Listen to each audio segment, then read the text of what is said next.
আজ করতে চলছি আমরা 10 সেকেন্ডের ওয়াটার ড্রিঙ্ক চ্যালেঞ্জ। চলো শুরু করা যাক। স্টার্ট। 1 2 3 4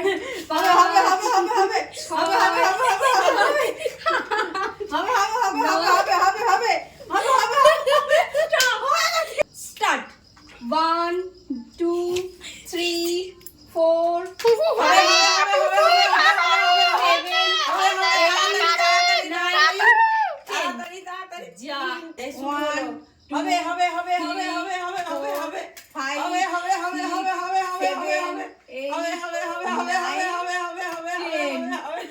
তাহলে টোটাল স্কোর দাঁড়ালো দিদা হচ্ছে 4টে, আমি 4টে, মা হচ্ছে 3টে। তাহলে হিসাব মতন মা হচ্ছে পানিশমেন্ট পাচ্ছে।